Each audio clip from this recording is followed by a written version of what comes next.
So between the NPD and some Metacritic awards, Xbox has had some surprising wins over the last few weeks that I had forgotten to mention.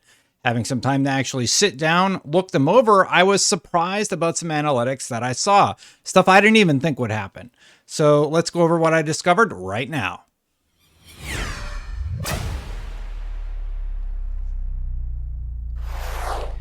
Thank you so much for watching, everybody. If you like my content, please consider hitting that subscribe button, hitting that bell to know when my content goes live. Now, as you may know, I am raising money for Ukraine. You can donate over at bit.ly/Let's Help Ukraine. And the cause is Project Hope. I wanted to show some tweets from Project Hope to show you what we're working towards. So basically, Ukrainian refugees await resettlement in Poland at the border crossing where our team has witnessed the profound mental health toll. This will forever be weaved into the fabric of Ukraine's history. Watch our latest video, and they have a video about it.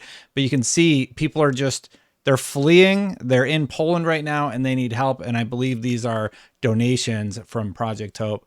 And separately, here's a report of people just trying to get out of the country, basically, and get to safety. So Project Hope is working to make sure that these people have clothing, that they have the help that they need. And if you've been following any of the news coverage, it's going to a good cause is the long and the short of it. So if you want to donate, once again, that link is bit.ly/Let's Help Ukraine. I'm trying to raise like $1,000, just help out a little bit. So thank you so much for listening to that.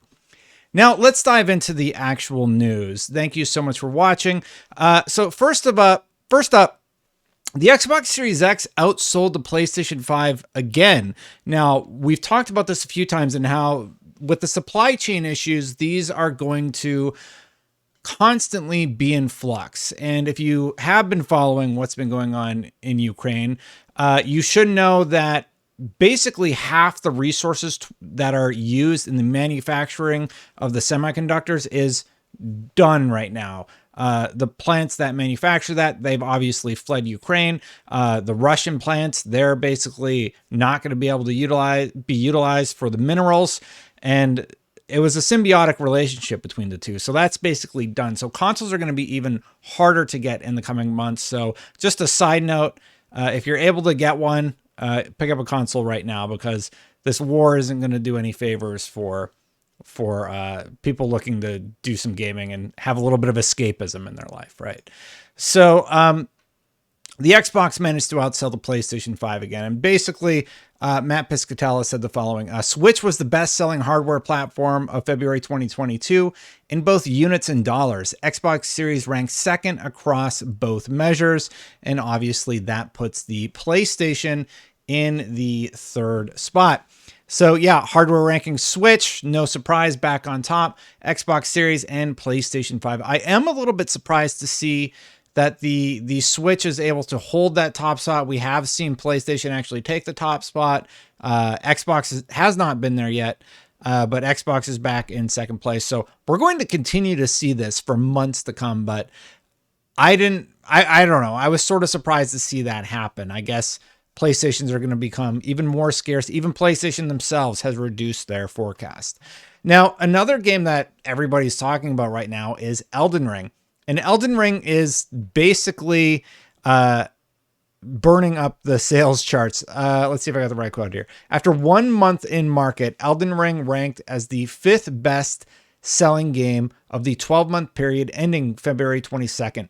Elden Ring ranked first on Steam and Xbox platforms in February, while placing second on PlayStation. Now that really surprised me, and that surprised me because everything I've heard about Xbox and Elden Ring is that it's potentially not the best platform to play on, as there's some frame rate issues, and also that PC isn't that great of an experience. However, those two platforms are the highest selling platforms, with PlayStation 5 rounding out the third spot. I was actually kind of surprised to see that Elden Ring would be selling the best on Xbox over PlayStation. I thought it was just sort of a given for me. I thought that Elden Ring would be a PlayStation game, as it was better, or at least the PlayStation 4 version was better optimized for the PlayStation 5.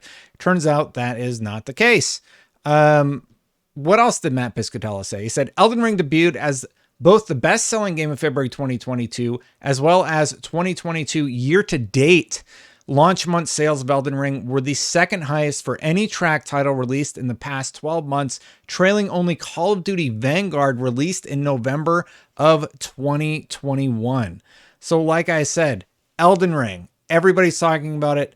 I'm over here playing Gran Turismo 7, and I have Elden Ring installed on my Xbox waiting, but I bought my first like sim rig thing for racing, and I'm really into it right now. And I'm really into Destiny 2 right now, but Elden Ring is definitely on my list. I've played like an hour or two of it. I know what, well, I shouldn't say I know what to expect, but I'm happy to see it selling so well, right? FromSoft games just are on a whole nother level when it comes to popularity, interest, and everything. Just talking a little bit about the fact that it sold better on Xbox, because it surprised me, because everything I heard from Digital Foundry, our IGN's own NX Gamer, even pointed out that there were performance issues on Xbox. But I guess the VRR really settles all that all out, and people don't seem to care. This is the thing. We're like stuck in these little bubbles, right? We talk about, oh, PlayStation's doing better, Xbox is doing better, but the vast majority of people do not care. They just like what they like. You know, Xbox is picking up popularity. Sales are a lot closer between PlayStation and Xbox than anybody ever expected. And we're going to talk a little bit about that in just a second. I should probably get through this first part, because Xbox also won Metacritic's Most Popular Publisher Award. So the final quote Matt had was about PlayStation.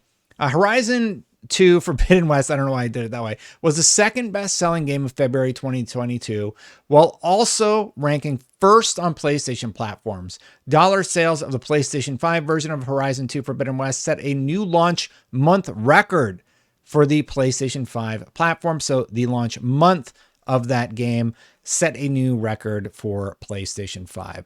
So great news all around. Great games for everybody. We have Elden Ring. We have Horizon 2, Horizon 2 Forbidden West, and just good news for gamers everywhere, right?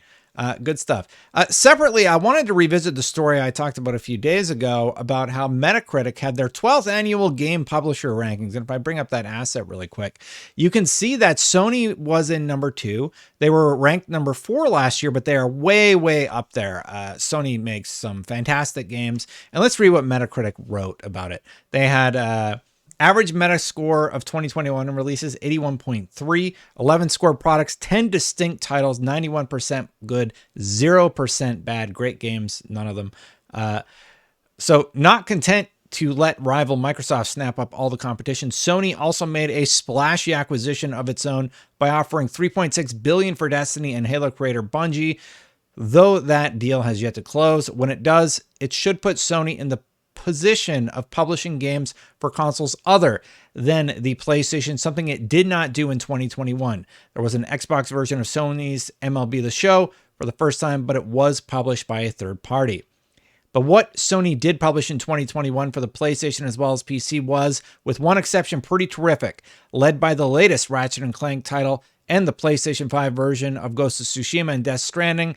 And though it won't count until next year's rankings, Sony 2022 slate has already gotten off to a strong start with titles like Gran Turismo 7 that Destin Legaria is hooked on, and Horizon Forbidden West impressing reviewers. So Sony is the number 2 spot, and honestly, I think Sony's going to take the number 1 next year. They've just had a killer beginning to 2022, and I don't see how Xbox catches up to that for 2022 at this point, with no notable releases on the calendar, with the exception of Starfield. I think Starfield is going to be a major hit for them. Maybe Redfall, but time's going to tell with that one. But 2 titles, and Sony's already got Horizon and Gran Turismo in the first quarter, with more to come throughout the year. So Phil Spencer, on my last video, you saw it's something that they want to work on. They want to work on their release cadence, so Xbox gamers have that game to look forward to. And then finally, let's talk about Metacritic's number 1. It was Xbox. So another W for Xbox, just tons of great stuff. They're selling more copies of Elden Ring. They outsold the PlayStation 5 in February, and they were the #1 publisher for 2021 according to Metacritic. Here's what Metacritic wrote. Previous year they were ranked 6, so 6 to first. That's good. 10 scored products, 5 distinct titles, 100% good, 0% bad. Their average score was 87.4. Great games were 3. Metacritic's #1 publisher of the year. It's very rare for a publisher to average above 80 for its releases across a single calendar year. But how often does a company average above 85? Never. This has never happened before until this year. Our runaway winner of this year's Publisher of the Year honors Microsoft certainly published fewer titles in 2021 than it did in a typical year, but what games it did publish were uniformly excellent, making Microsoft the only publisher with a 100% success rate. 3 different titles scored 90 or higher, also tops among publishers. The latest Forza Horizon Racer, a sequel to Psychonauts, and the Xbox Series X version of Microsoft Flight Simulator. Their successes almost make Halo Infinite seem like a disappointment with a mere 87. Can Microsoft maintain its quality control once Activision Blizzard is welcome into the fold? Stay tuned. And that is a really good closing point. If the Activision Blizzard deal goes through, Xbox is just going to be a must-buy consoles with Game Pass for a lot of consumers. I think it's sort of a no-brainer. You're going to get all the Call of Duties. You're probably going to have some sort of WoW access.